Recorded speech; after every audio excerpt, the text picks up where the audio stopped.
Hello everyone, Cyber Eric Gaming here with another gameplay overview. This is for Portal, classic Portal, a classic game.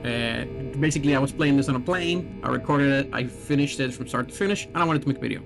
So first, please like and subscribe. It is appreciated. It helps the channel out. So what is Portal? Portal is basically a puzzle game, first person, where you basically have this portal gun. You played the Half-Life universe, etc., etc. You know what it is, and it is one of the quintessential classic PC games where basically you create a portal, as you see here, blue or yellow or orange, and basically you can go through the portal and you can basically go back and forth, etc., etc., and you can create the portal and basically put it in any surface that allows you to put the portal in. I'll show later some surfaces that you can't. But that's basically the basis of it, and obviously momentum plays a role, and I'll showcase that later. And again, Portal is a pretty simple, straightforward puzzler.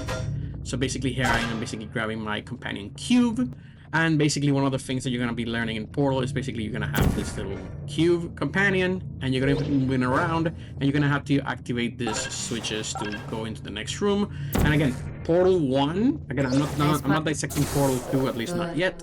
It's a pretty straightforward game. It's like about a 3-hour game, honestly. It's like only like a 19 puzzle rooms and then something else at the end, which I will show.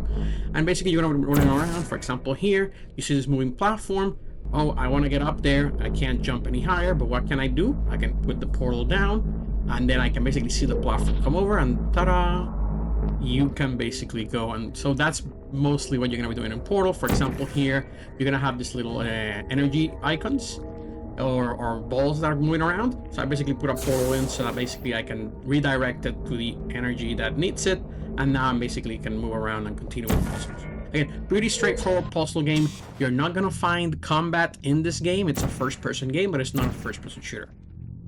Speaking of the little particular areas, for example, you'll see here surfaces that you can't shoot through, like those little portals there, that little surfaces, and even these little like corners here. There are some spaces that you cannot do portals through, and that is on purpose because it's a puzzle game. Otherwise, you could potentially break it, but obviously they're designing it so that you can go through it in some sort of way. In this case, I shoot the portal through a spot that I can, take up my companion cube, and basically solve the puzzle, right? And again, this is within the first 30 minutes of the game. And again, very, very short game, very simple. Portal 2 is a lot more elaborate, etc., etc., etc. But for the purposes of this, for example, here, I see the portal above, the yellow portal. So what I do is I create momentum by jumping from a higher point of view, putting the portal on the ground, and that gives me the momentum to go down and activate it. As you go along later in the game, and again, this is basically an hour into the game, you're gonna basically be able to find a upgrade to the portal gun, where you can actually shoot both portal spots. You can shoot the orange and you can shoot the blue, and basically you can create your own portals. And that's basically the game. This is a puzzle game, pretty straightforward. Again, outstanding game, pretty old game, but again, I was playing it on a plane, and I'm like, I'm gonna make a video.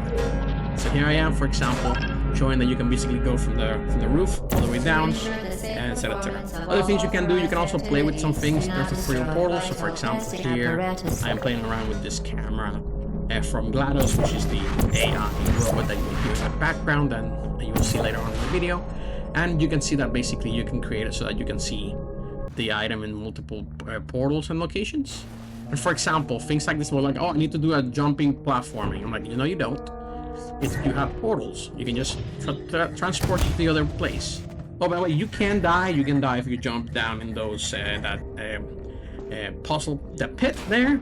You can die, or if you die if you get hit something. That's one of those things, bro. But you come back relatively very quickly. So very straightforward. But I just wanted to show that, yeah, you can die, but there's no particular combat per se. There's avoidance of combat, and I'll show that later. For example, here I am basically running around.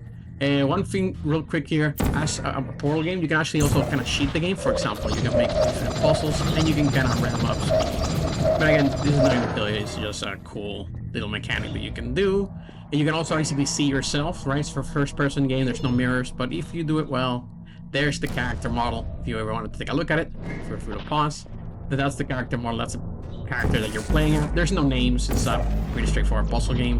And you're gonna be running around, for example, here, and I'm creating different portals to kind of jump over this platforming challenge.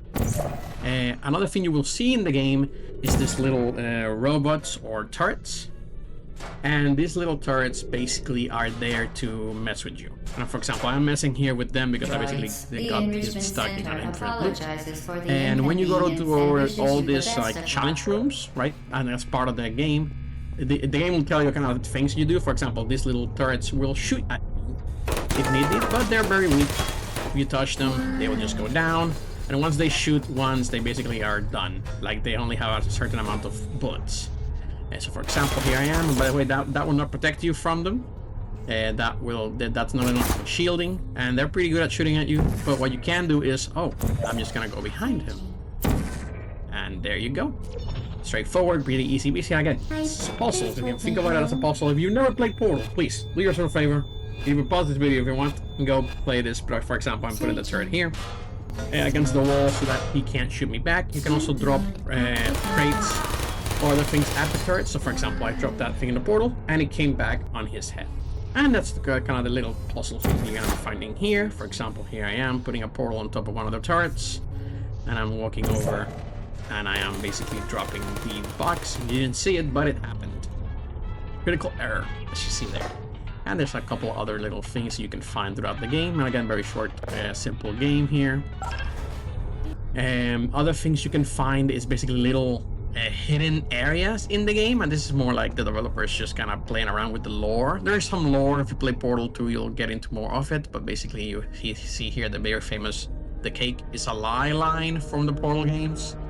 You'll be finding is throughout the game in terms of different things of what to do, but that's basically kind of the lore in terms of like you've been put into this facility and they're running tests on you, and they're giving you this portal gun, and they want to see how far you can go. Again, excused by the developers to make a very, very good puzzle game. Excellent. But there you go. And obviously you're going to have your little companion cube, which will be used for other things. For example, you can rebound energy blast with it. You can protect yourself using it. And you're going to be using a lot of these cubes. There's actually plushies and stuff that exist in the real world for these companion cubes. So they're very famous companion cubes for the Valve lore, if you will. That's basically it. You're going to be using your companion cube, for example, for being able to jump or into higher places. Rest assured that an independent panel of and there's gonna be even a little mission where it's like, oh, do you love your companion cube too much? Test subjects of any moral responsibility for the companion cube. You euthanized your faithful and you get an achievement, by the way. This is being played on the Nintendo Switch. Switch 1 actually, even though I own a Switch 2.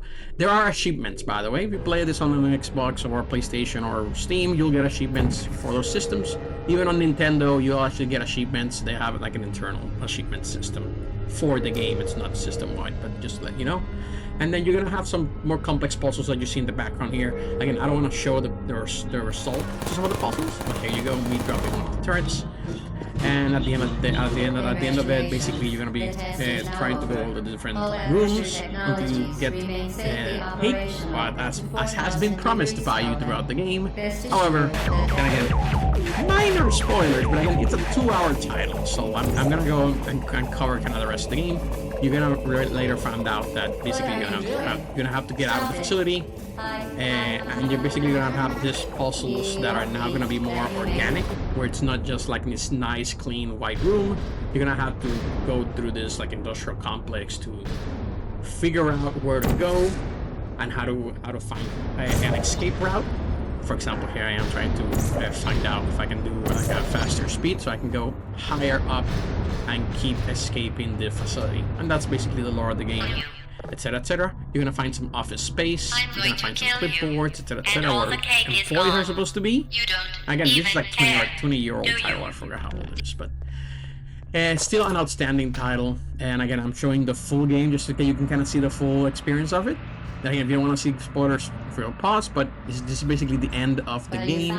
Again, 3-hour title, pretty straightforward, puzzle game, where at the end you're going to be able to meet this giant robot called GLaDOS. And again, there's if you like this game, play Portal 2. I also played Portal 2, and I will probably go back and play it for like a third or fourth time, however much I've done it. But basically the puzzle for this last like boss fight, if you will, or for like a quick puzzle, is basically you're gonna have a timer and you're gonna be able to have to find this the cores for the GLaDOS machine, and then once you basically find the cores, you just have to grab them and drop them in like a basketball to the Lava 2, as you see there, and that's basically gonna be the end of the game, basically. But that's mostly Portal that Jeff is running around creating puzzles. Very excellent game. I haven't beaten it in like 10 years, so I went back, played it, and again I finished it in like a 3-hour flight, and that was amazing. So I wanted to make this video, and obviously at the end you do get cake, which is basically like the whole cake is a lie at the end of the game. If you beat it, the main menu actually will change to this, so you actually get to see like a little cake thing. And it's just very charming, I think, for the developers. Also, by the way, after you finish the game, you can replay different test chambers that you played through. You can change the different settings where it's like least steps, least time, and you basically can challenge yourself, right? And compete with others online. There's also a commentary mode. We use these moving here. platforms to add time pressure to puzzles. A sequence of simple decisions feels much more climactic under time pressure, in contrast to most puzzles in Portal, which can be solved at the player's leisure. Puzzles that aren't time-bound can be more complex, but at the expense of being less dramatic. Again, I think that this is just a very charming thing for developers to add to their games. And again, I'm showing the achievements here so you can kind of get an idea of the things that you can do. But again, that's mostly it for Portal 1. Please thank everybody for watching. I want to thank everybody for watching. Please like, subscribe, and leave a comment if anything. And again, this is Cyber Eric with another gameplay overview. And see you later, everyone.